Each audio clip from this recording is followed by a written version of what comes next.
The wind howled across the scaffold like a living thing, high and sharp, shrieking through the exposed joints of the support structure. The tether lines groaned under pressure, swaying slightly as the gas currents shifted beneath the floating settlement of Velith Kai. Somewhere far below, in the sulfur-marbled clouds of Taphys's upper atmosphere, lightning crackled and vanished into ammonia haze. Above, only the dull gray curve of the storm shield cast its flickering warning light.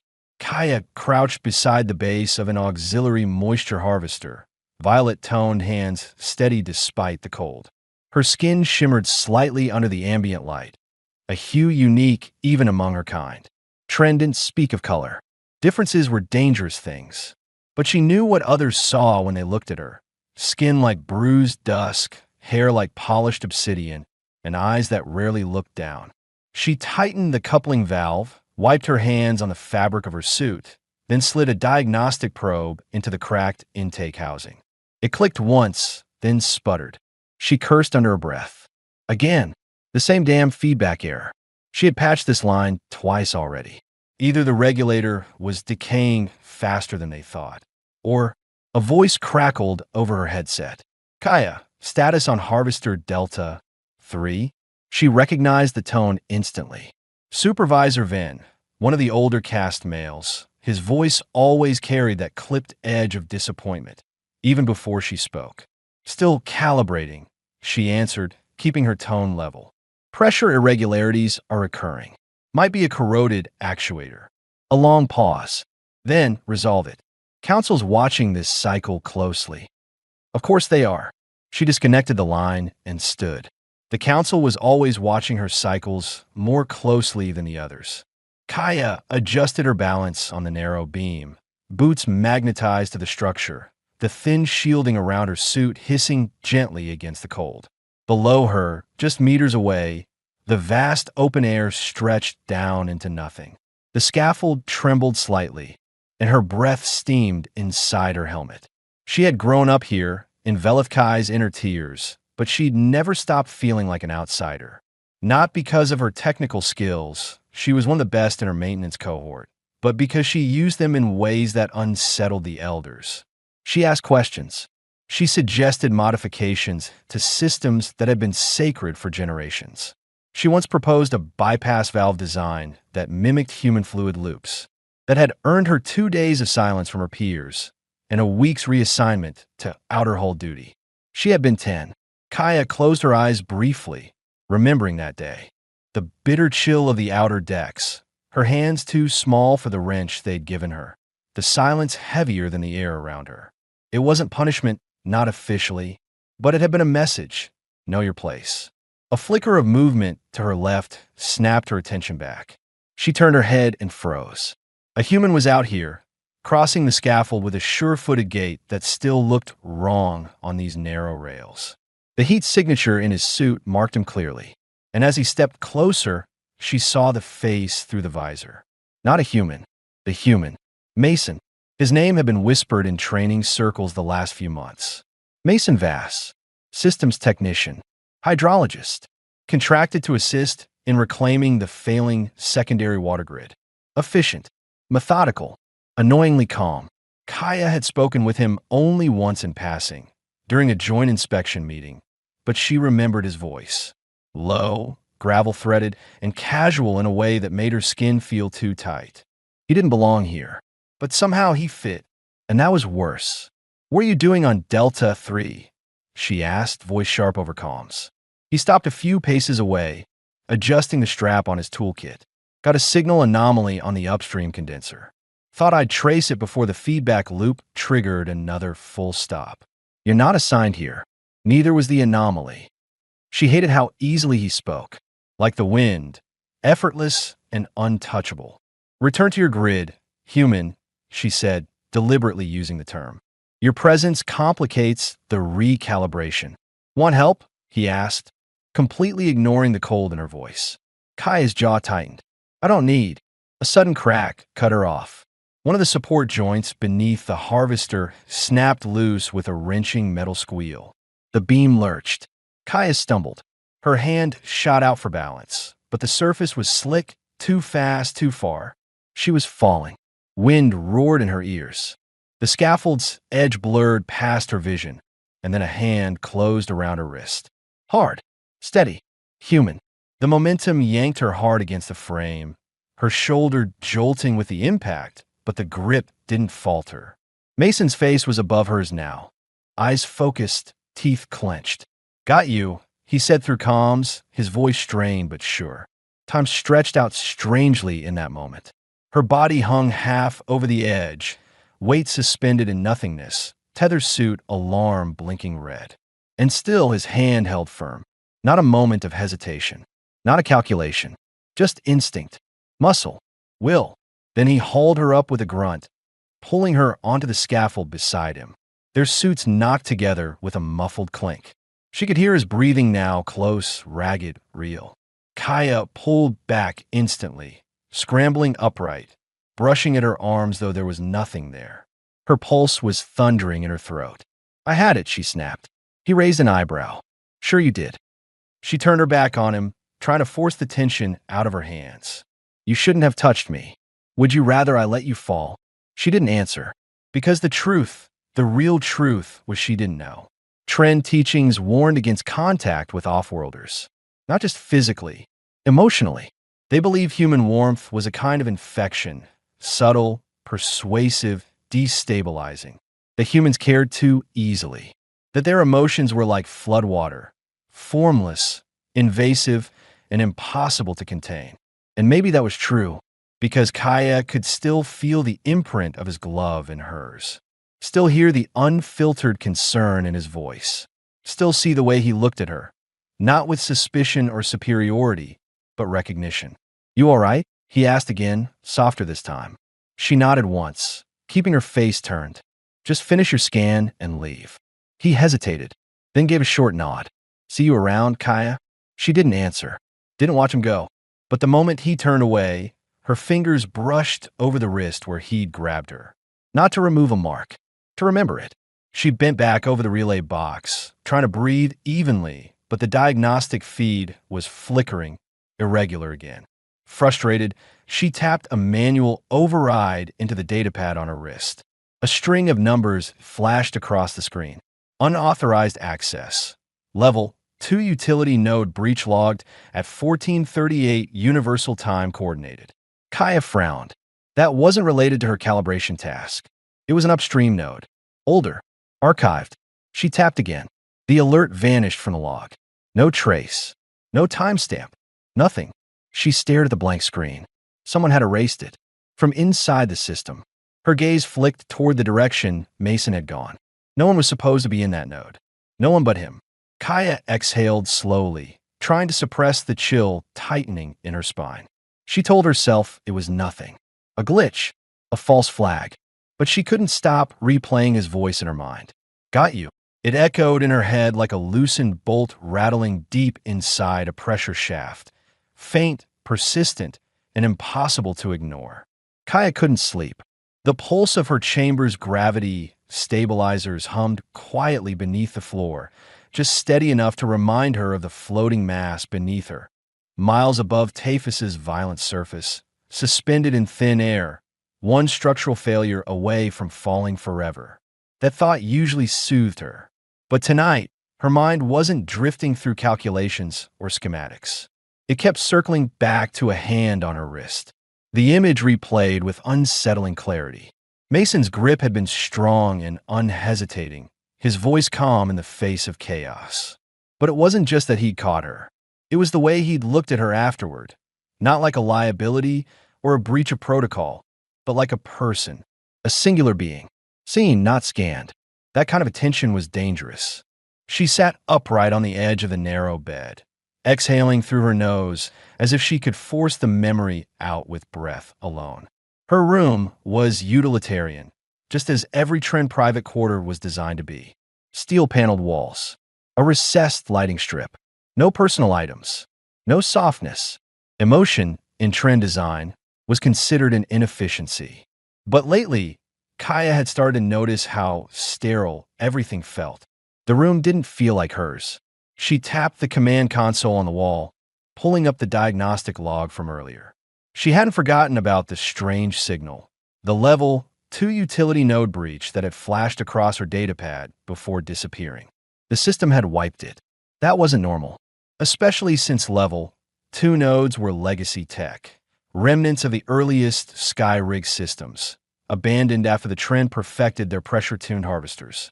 Only a few engineers, human or otherwise, still bothered to crawl through those rusted guts.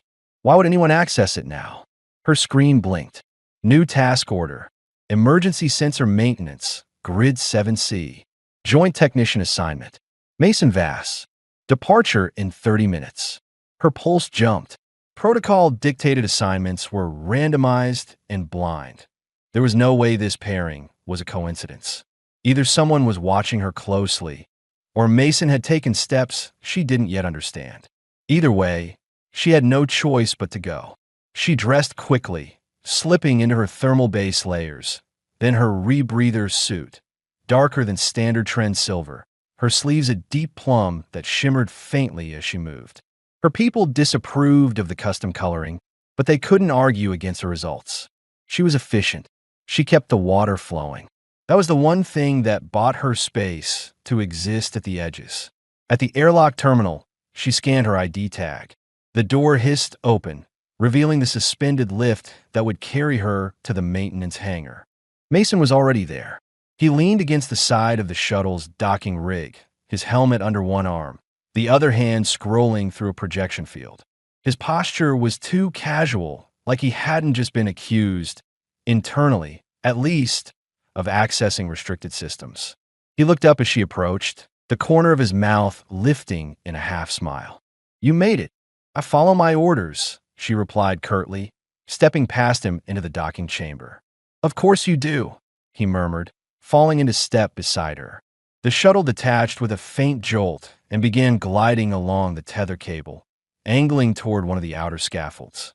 Grid 7C floated on the fringe of the settlement, where wind shear could bite through plating like a blade and oxygen regulators struggled to keep pressure steady. It was the kind of place they sent engineers they didn't want seen too often. Kaya kept her gaze on the console screen in front of her, but she could feel Mason watching her. It wasn't predatory or mocking, just quiet, unreadable attention. "I looked into the error," she said, not looking up. "The breach in level 2. He didn't answer at first. She turned her head slightly. "I thought the system scrubbed that," he said at last. "I saw it before it vanished." A long pause. Then, with that maddening calmness, "I didn't know anyone else still monitored the old feedback grid." Kaya narrowed her eyes. "So it was you." "I didn't say that. You didn't deny it." He smiled again. "Didn't know you were watching me." "I wasn't," she said too quickly. Mason tilted his head. "Seems like you were." Kaya turned back to the screen, trying to focus on the altitude readings. But her thoughts were unraveling faster than the storm wind outside. Why was he digging around in old infrastructure? Humans weren't authorized to patch legacy code without council oversight. She should report him. And yet, something told her that wouldn't go the way it was supposed to. The council didn't trust humans, but they didn't really want to know what they were doing either. Humans were tolerated precisely because they got results. If Mason was solving a problem the Trend didn't even know they had, who would punish him? The shuttle locked into place with a hiss of magnetic clamps. They stepped onto the exposed platform of Grid 7C, where the wind tore past them like it had teeth. Kaya adjusted her visor and stepped forward, scanning the tower's exposed ductwork. Her HUD highlighted a pressure fault in one of the vertical siphons, small, but dangerous if left to grow. She dropped into a crouch and began the recalibration while Mason moved around the far side. He was quiet for several minutes. No banter, no questions. It should have been a relief. Instead, the silence pressed heavier than the wind. Finally, she said, "Why did you catch me?" Mason's voice came through her comms after a beat. "Seemed like the right thing to do. I mean, you're not one of us. And you know what contact like that implies in our culture." "I do, so why risk it?"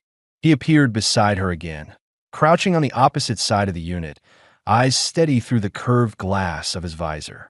"Because you were falling," he said, simply, "and I don't believe in letting people fall if I can stop it." There was no arrogance in his tone, no pride, just a fact offered freely. Kaya felt something shift inside her then. A bolt come loose, a wire slip out of place. Not much, but enough to notice. Enough to make her wonder what else might break given time. The repair finished with a soft chime. Pressure restored. As they stood, she caught Mason glancing toward the horizon, toward the glowing storm front curling along the edge of the atmosphere. Tafus's eye, a roiling knot of wind and fire and static. He looked almost fascinated. "You've seen storms like this before?" she asked. "Not like this," he said. "Tap his is alive in ways Earth never was." Kaya followed his gaze. "It's not alive. It's unstable." He shrugged. "Sometimes there's not much difference." She watched him for a moment longer, then turned to head back toward the shuttle. But just as she reached for the railing, her wrist pad pulsed. Another alert. Not a malfunction this time. Unauthorized data transfer. Encrypted human channel. Grid 7C anchor node. Kaya froze. She turned back. Mason was already watching her. His expression unreadable. "What are you hiding?" she asked. His answer came slower this time. Measured. Careful. "Nothing you'd believe if I told you." Kaya's eyes narrowed, but before she could press further, the wind roared again, and the comms cracked with static. Somewhere in the noise, she thought she heard his voice again, quieter this time. "Careful, Kaya. Some truths aren't sanctioned by your people." And just like that, the storm swallowed the rest of his words. But the warning stayed behind, like the aftertaste of copper on the tongue, or the hiss of a seal breaking where no leak should be. Kaya didn't trust him, but as the tether line began its return trip and the storm churned beneath them, she wasn't sure who she trusted less, the human beside her, or the system she'd spent her whole life obeying. The tether lift swayed ever so slightly as it slid along the high-tension cable stretching between Velith Kai's core and the outpost scaffolds hanging like skeletal ribs on the settlement's edge. Beneath the lift, there was nothing, just kilometers of swirling methane fog and the distant crackle of lightning below the breathable strata. It should have been just another routine return trip. No conversation, no sudden glances, no lingering silence louder than the storm outside. But tonight, Kaya couldn't ignore the silence. Mason sat across from her, his gaze turned outward through the curved glass viewport, watching the horizon where the storm front was slowly curling in like a fist ready to close. His expression was unreadable, neutral, too calm, the kind of calm that always made Kaya uneasy. The tether line vibrated beneath her boots as a low groan echoed through the lift walls, the sound of strained metal clinging to equilibrium. She looked away from him and back to her wrist pad, scrolling through diagnostic logs she had already reviewed twice. The earlier anomaly, the unauthorized data transfer, still clung to the edge of her thoughts like static in her throat. He hadn't denied it. "Not really. Are you going to keep pretending that signal was just weather interference?" she asked finally, not looking up. His reply came a moment later, low and even. "I'm not pretending anything." She glanced at him, sharp. "You didn't report it. You didn't log it. That node was a restricted subgrid. Legacy system. No one accesses those unless they're trying to hide something." Mason didn't flinch. And yet here we are, still alive, still breathing, no alarms blaring. "Maybe whatever you think I'm hiding isn't dangerous." "Everything is dangerous here," Kaya snapped. "You think this place runs on trust? No one survives Velith Kai by giving people the benefit of the doubt." He turned to her then, finally meeting her gaze. There was no arrogance in his face, no mockery, only curiosity, steady and disarming. "And yet," he said, "you didn't report me." Kaya's mouth opened, but she couldn't form an answer, not one she was ready to admit aloud. "I want to understand," she said instead, quieter now. "Not obey, not accuse, just understand." His gaze held hers a moment longer. Then he nodded slowly, almost approvingly. "Fair." She let out a breath she hadn't realized she'd been holding and looked down again, her fingers twitching on the edge of the display screen. The truth was, she had almost reported him.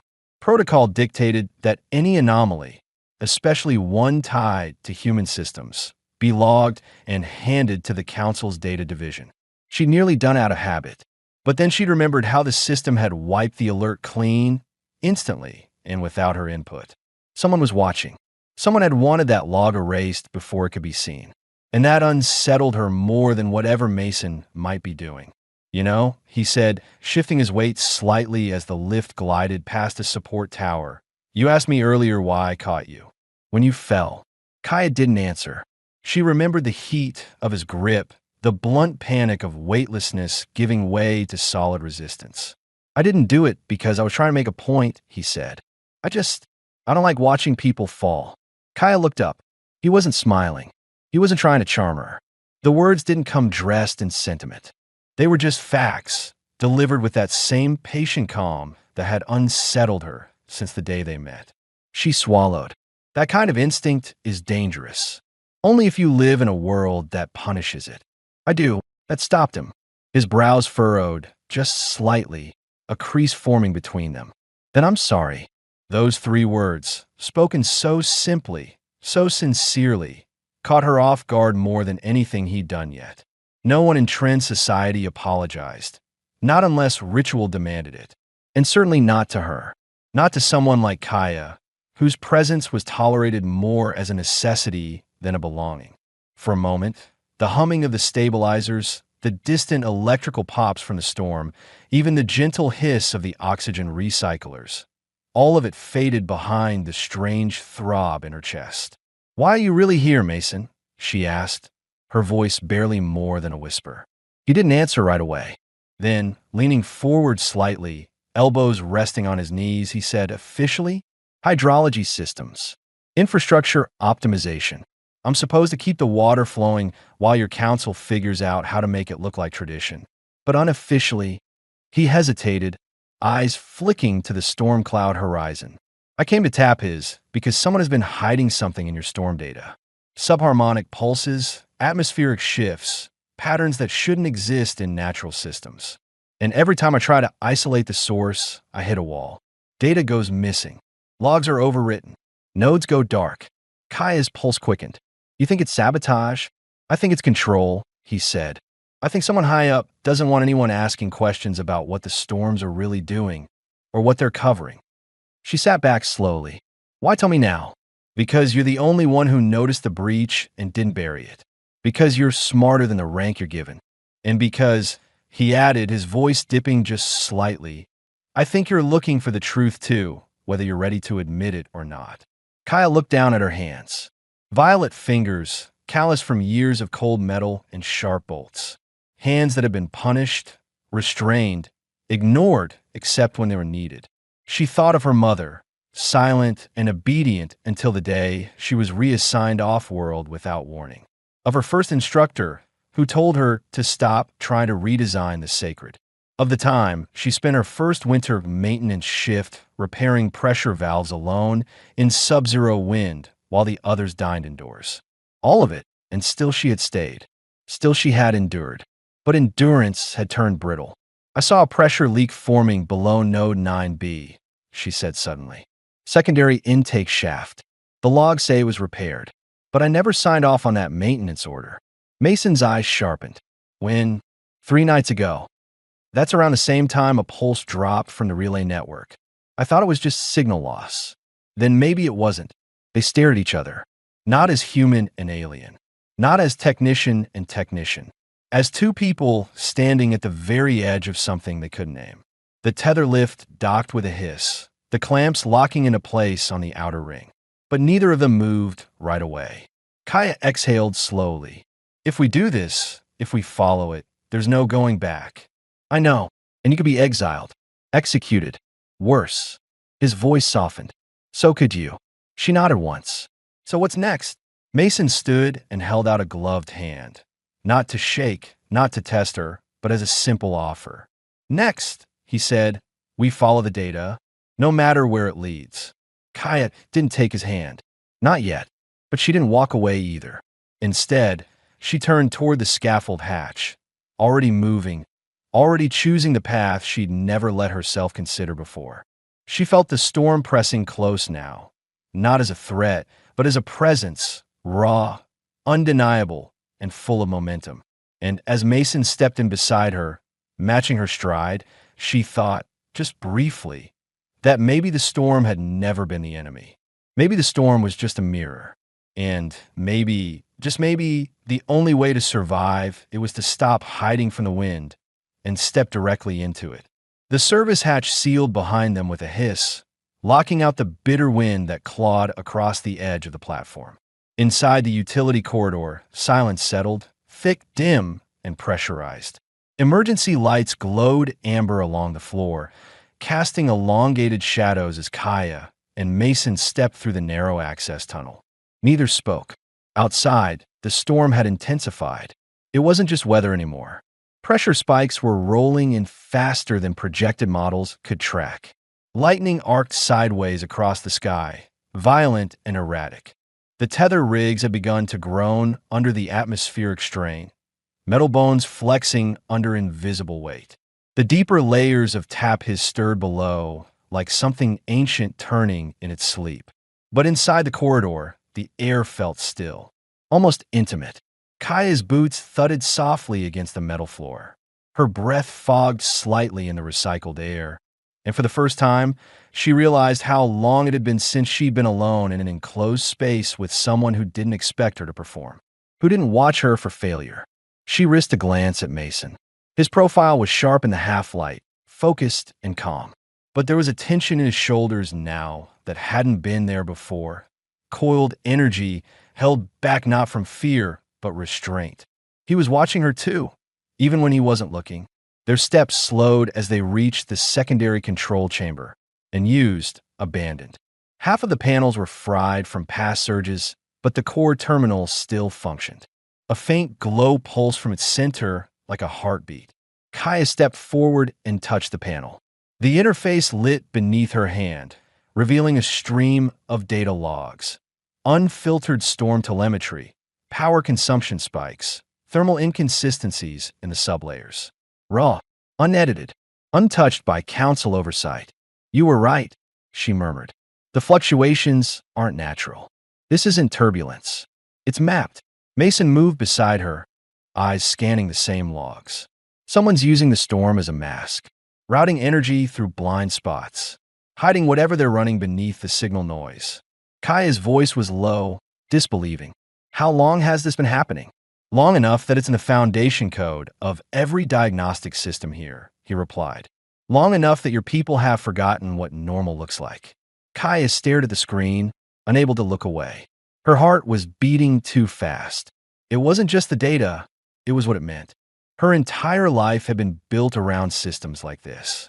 And now, standing in front of the truth, it all felt unreal, like the floor beneath her had shifted without warning. She turned to Mason. He was watching her again, steady, patient, present in a way that felt dangerous now. Not because it threatened her safety, but because it threatened her control. I don't know what to do with this, she admitted, her voice barely audible. You don't have to decide tonight, he said gently, but you needed to see it. Kaya nodded. Her throat felt dry. Her hands had started to tremble. She looked away, but he didn't. He stepped closer. Kaya. She turned back, and in that moment, something broke, quietly, cleanly. Not like a snap, but like a seal giving way. A sudden intake of breath. An old pressure released. She stepped toward him. It wasn't planned. It wasn't rational. It wasn't even conscious. It was just real, a shift in gravity between them that could no longer be ignored. Their lips met, tentative at first, almost questioning, then firmer, warmer, honest. Kaya had never kissed anyone before. Not like this.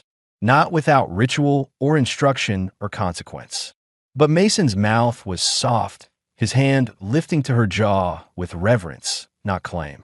The kiss wasn't a collision, it was recognition. Mutual, equal.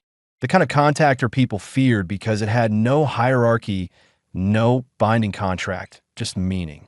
Her pulse thundered in her ears, her fingers curling into the fabric of his suit. She felt herself breathe fully for the first time in longer than she could remember. Then the door behind them hissed open. Light flooded the room. Cold, harsh, unforgiving. Voices shouted. Footsteps clanged across the floor.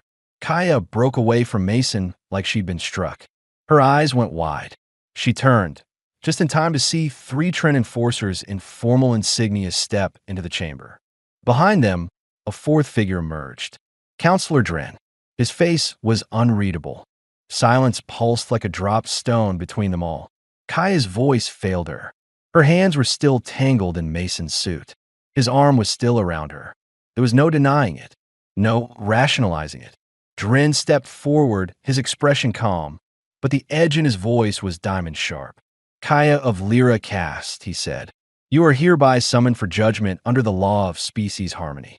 Mason moved, stepping in front of her, instinctive, but 2 enforcers raised their rifles in warning. "No," Kaya said quickly, stepping around him, her voice rising with a sharp edge of defiance. "This wasn't. He didn't force anything. You'll not make him the villain." But Dren only nodded to the guards. "The human will be detained for questioning. The Tren will answer for her impurity." Kaya's stomach twisted. Her skin burned. Not with shame, but with fury. "We found a corrupted node," she said, voice shaking. "You're hiding data. You're rerouting storm energy. This isn't about ritual. It's about power." But Dren only tilted his head. "This is about what you touched that you should not have. What you shared that was not yours to give. There will be consequences." The guards stepped forward. Mason's voice cut in, low and controlled. "Don't touch her." Kaya turned, eyes wide, but he wasn't speaking out of panic. His voice was calm, dangerous in its clarity. "She's not alone," he said, but Kaya already knew. She wasn't. Not anymore. As the guards moved in and the lights closed around them, Kaya didn't flinch. Not when the restraints locked. Not when her name was stripped from her record pad. Not even when they pulled Mason away. Because in that moment, with the taste of truth still on her lips and the memory of his mouth still warm on hers, Kaya felt something deeper than fear. She felt clarity. The system had seen them, and the system had blinked. And somewhere in that flicker, she saw the cracks begin to form. Not just in the Council's illusion of order, but in herself. Something had changed, and there would be no going back. They dragged her through the wind. 2 enforcers in obsidian armor gripped her arms like iron vices, their boots thudding rhythmically against the metal walkway that stretched from the core chamber to the outer edge of Velith Kai. Kaya's feet barely kept pace. Her steps stumbled, knees bruising against the unforgiving path, but she didn't speak. She didn't plead. She didn't look back. The storm was building over the horizon. Orange lightning licked the edge of the atmosphere like tongues of flame, illuminating the sky village in pulses of light that made every structure seem like it was flickering in and out of existence. The pressure was dropping. A cold wind cut through even her insulated suit, but none of it felt as sharp as what she heard behind her. Footsteps, not the steady rhythm of her captors, but the dragging, shuffling sound of dozens of feet moving together. Her people, her neighbors, her cohort, the Tren who'd once worked beside her, ignored her in meetings, dismissed her with glances. Now they followed, not in silence, but with low murmurs that grew louder as they neared the pillar. The platform emerged from the mist like a monolith, an ancient signal tower once meant to communicate across the sky settlements, now repurposed into a ritual site. A warning, a stage for shame. It stood alone, bolted to the far end of the hall where stabilizers groaned with the strain of weather beyond acceptable parameters. The wind howled against the open space with a fury that stung the skin and filled the lungs with burn. Kaya was forced to her knees before it. Her wrists were yanked forward, strapped to the cold, oxidized metal using magnetic cuffs. The bindings hissed as they tightened, locking her in place. Behind her, the gathered crowd fell silent as Counselor Dren stepped forward. His robe rippled in the wind, dark as the storm clouds overhead. The sigil of the High Caste gleamed at his chest. He didn't look at Kaya. He didn't need to. She has violated the sacred order, he intoned, voice amplified by the platform speakers.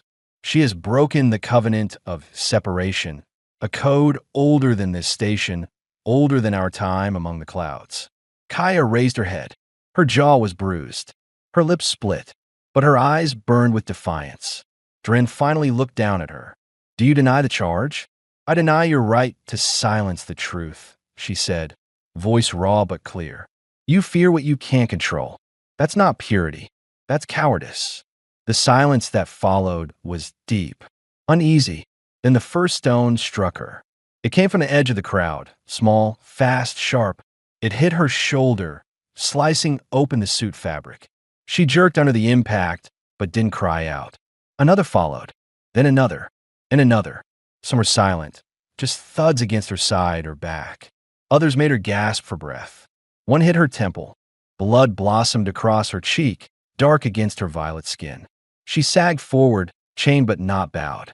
This was what they called cleansing, not in ancient texts, but in whispered traditions. The first caste to mingle with off-worlders had vanished under a similar judgment. Stripped, beaten, buried in silence. This punishment was as much performance as it was execution. If the storm didn't take her, the shame would. Another stone hit her ribs. She tasted copper in her mouth. Through the blur of blood and wind, Kaya thought, not of the council, not of her people, not a tradition. She thought of him, of the kiss, of the warmth in his voice, of the way he had looked at her not as an anomaly, but as a person, of how he had climbed, hand over hand, to reach her. Where was he now? Was he still imprisoned? Was he watching? Would he come? The stones kept coming, slower now, more hesitant. Some of the crowd had stopped. She could feel their eyes falter, not out of pity, out of fear.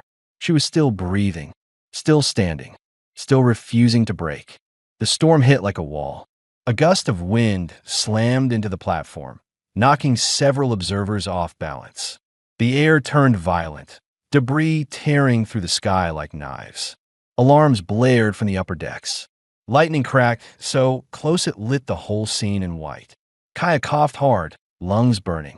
Her head dropped, blood dripping from her mouth to the ground below. Her body sagged in the restraints. Then she heard it, a voice through the wind. Kaya. Her heart lurched. She tried to raise her head, but the weight was too much. Kaya, I'm here. And then he was. Mason emerged from the storm like a ghost cut from metal and fire. His suit was scorched, one arm bleeding, but his eyes locked on hers with unshakable focus. He moved fast, crossing the slick metal toward the pillar with wind, nearly knocking him sideways. Behind him, alarms screamed, and the emergency klaxons of the storm dome pulsed red. The crowd scattered in confusion. No one knew what to do. He wasn't part of the ritual. He wasn't supposed to be there, and he was running straight into the teeth of it. Two enforcers moved to intercept him, but Mason dropped into a low slide, ducked beneath their outstretched arms, and slammed his fist into the release pad of the pillar's bindings. The lock sparked. The first cuff popped free. Kaya gasped, the sudden release shooting pain through her shoulder. Can you stand? He shouted. She nodded barely. He caught her under the arms, hoisting her up with raw strength. She cried out as her legs wobbled, but they held. Follow me, he said, and without waiting, he turned, his body shielding her from the wind as they moved toward the auxiliary lift, an emergency shaft long decommissioned by the council. She had mapped it years ago in secret, showed it to him once, when they were still just learning each other's voices. It worked. They reached the hatch, Mason's hand slamming the override. Behind them, the platform shuddered. Kaya turned, eyes burning. Counselor Dren stood at the edge of the crowd, his robes torn, face furious. You think this saves you? He shouted over the wind. You'll die down there. You've broken the chain. Kaya looked back, blood on her face, hair in the wind, storm behind her. No, she said. We've unhooked it. The hatch opened. They dropped into darkness. The storm swallowed the pillar, and the sky above Velith Kai changed. Not because Kaya was gone, but because for the first time, it hadn't one. Darkness swallowed them. The auxiliary shaft wasn't meant for transport anymore. Not since the council decommissioned it 5 cycles ago, citing structural instability. But Kaya had studied its layout when she was 16, hiding in a maintenance crawl space with nothing but a stolen archive map and an instinct for finding forgotten routes. She hadn't expected to use it like this. She hadn't expected to use it with him. Her knees buckled the moment the hatch sealed behind them, and the silence that followed was overwhelming. Not because it was quiet, far from it. The wind howled outside the metal walls, and the storm screamed in ultrasonic pulses that vibrated through every bolt and seam. But it was the absence of voices, of judgment, of control that filled her lungs like breath for the first time in days. Mason caught her before she fell. "You're hurt," he said, crouching beside her, arms bracing her back, his voice low and rough from running and shouting into the wind. "I'm alive," she managed. "You're bleeding. Still alive." He gave a strained laugh and shook his head. Then, with practiced hands, he opened a kit from his belt and began working. Antiseptic gel, bandage foam, pressure patches. She winced as he applied them. "Sorry," he said softly. "You saved me," she murmured. "You don't have to apologize for pain that wasn't yours to cause." His hands paused. He looked at her, eyes dark in the emergency light, something unreadable behind them. "I would have come sooner. I knew you would come," she replied. "That's what matters." For a long moment, they just stared at each other. She was battered, her violet skin streaked with blood and bruises, hair tangled from the storm, lips cracked from dehydration. He looked no better, scraped, dirty, the seam of his jacket torn, his face streaked with soot. And yet something in that space between them was stronger than it had ever been. "I thought I'd lost you," he admitted. "You almost did. But not because of the storm," he added. "Because of them." Kaya nodded slowly. "They were always going to punish me. Loving you just gave them a reason." The word hung in the air, loving. Neither of them flinched. "Then let's give them a better one," Mason said, rising to his feet and offering her his hand. "Let's finish what we started. Let's show them what they tried to bury." She took it. Together, they moved through the shaft, deeper into the underbelly of the settlement, into systems the council had long deemed obsolete. The farther they went, the warmer the air grew, the older the tech. Pipes with hand-welded seams, fuse boxes with human language etchings, machines that hadn't seen light in decades. "This is pre-treaty infrastructure," Kaya whispered, touching a valve marked with earthborn glyphs. "They said it was destroyed." "They lied," Mason replied. "Or maybe they just rewrote the history once it no longer suited them." They reached a junction node, ancient, untouched, dormant. Kaya opened the panel.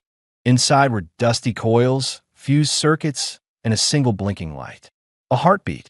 Mason connected his pad. The screen filled with raw data, storm harmonics, energy redirections, climate manipulations. Kaya's eyes widened as she scrolled through line after line. "This is it," she said. "This is the signal they were hiding. They're not just masking energy, they're generating storms." Mason's brow furrowed. "Artificially, yes. They're using the storm to justify restrictions. Resource control, social purges. Like yours." She nodded grimly. "Punishment disguised as protection." Mason leaned in. "Can you expose it?" "Not from here. But if I can access the central relay, if I can inject this data into the main signal feed, it'll broadcast across every sector. They won't be able to deny it." "Where's the nearest uplink?" Kaya's mouth tightened. "The spire at the core, directly beneath the council chamber." "Of course it is," Mason muttered. "It's suicide." "Then we do it smart." She smiled faintly. "Now you sound like me." He glanced at her, eyes softening. "I've been listening." Outside, another rumble shook the hall. Lightning danced across the sky. The storm was cresting now, its full strength just minutes away. If they waited, the spire would go into lockdown. If they moved now, they might reach it before that happened. But there were no certainties left. Only one direction: forward. Kaya reconnected the panel, secured the data packet on her pad, and nodded. "We go now." They crawled through the old ducts, emerging near the power substation just beneath the council level. The place was heavily patrolled. Even now, Kaya could hear the soft clang of boots above them. "This won't be quiet," Mason said. "Then let's make it fast." They sprinted through the halls, moving like shadows. Two guards turned the corner just as they reached the lift chamber. Mason dropped one with a stun charge. Kaya swept the other's legs, disarming him before he could call backup. It was messy, improvised, but it worked. They reached the relay room seconds before the storm sirens began to scream across the upper decks. Kaya jammed her pad into the uplink port. The screen flashed. Denied. Locked. They closed the ports, she said, hands flying across the interface. But I can reroute if I bypass the feedback limiters. Mason pulled the manual override switch. The room shuddered. The screen blinked green. Data uploaded. On every console across Velith Kai, across every sky rig and outpost, a feed opened. Live. Storm maps. Interference patterns. Energy traces. Council signatures. Truth. It spread like fire. Kaya watched it stunned. Her heart pounded. Mason stepped beside her. They'll come for us, she said. I know. Then let's meet them on our terms. She turned, pressed her forehead to his. Their breath mingled in the warm air, hearts thudding in unison. We started something they can't stop, she whispered. He nodded. And this time we don't run. The door behind them slid open. Footsteps. The council had arrived. Kaya straightened. Her hands were steady now, her voice clear. Let them see her. Let them see both of them. And let them feel, for the first time, what truth, when freed, truly sounds like. It had been 23 days since the council fell, since the truth spread like fire through the sky rig networks, burning away the lies that had kept people like Kaya in silence for most of their lives. Since she and Mason stepped out of the core spire as fugitives in the eyes of a dying regime, and as symbols of something new to those ready to rise from its ashes. And now, the air smelled like rain. Not the toxic mist of Taphus's lower layers. Not the synthetic humidity filtered through rig harvesters. This was real water, clean and falling freely from the prototype collectors strung across their new platform. The anchor they had chosen, once an abandoned maintenance node, now shimmered with life. Cables hummed softly beneath their feet, power lines glowing blue through translucent conduit walls. Makeshift towers were under construction in the distance, helmed by volunteers from 3 different settlements. Their banners weren't marked by caste colors or council emblems, but with shared signals, open circuit patterns, wind symbols, and the waveform of the truth Kaya had broadcast. This place had no name yet, but it didn't need one to feel real. Mason stood beside her on the edge of the main walkway, a mug of steeped algae tea in one hand, his other arm draped comfortably around her waist. His stubble was growing in again. His jacket was patched. His hands were dirtier than ever from working in the new hydro lines. But his smile came easy now, unguarded, soft. Kaya leaned into him. Her shoulders still ached from where the chain had bruised her. The scar on her cheek from the first stone hadn't faded completely. But today, none of it hurt. Systems stable, she said, her eyes on the horizon where the tether lines vibrated with balanced force. Rain collectors are processing at 94% efficiency. Mason took a slow sip of his tea and grinned. You promised 85. I lied, she said deadpan. I like exceeding expectations. He chuckled and pressed a kiss to her temple. That's why I'm still here. Voices called from below. The children from Silas Rift had taken to the upper scaffolds like second skin, racing along the support rails without fear. Their parents worked alongside human engineers, reassembling turbines with tools never meant to be shared, but shared all the same. Kaya watched them for a moment, her throat tight with something she hadn't let herself feel in a long time. Joy. I never thought I'd see this, she said quietly. I did, Mason replied. Not because I believed in the world, because I believed in you. She turned to him, brow furrowing with a smile, tugging at the corners of her mouth. That was either incredibly sweet or dangerously naive. He shrugged. Probably both. But I don't regret it. She took his hand, held it tight. For a while, they said nothing, just stood there on the high rail, wind in their hair, a new sun cresting above the clouds as the light turned the mist into molten gold. Kaya didn't feel chained anymore. Not by duty, not by blood, not even by fear.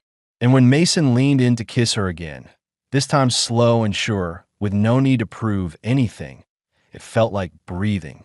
After all the storms, the betrayals, the burning truths, and broken codes, they had made it here. Not just alive, but free. And it was only the beginning.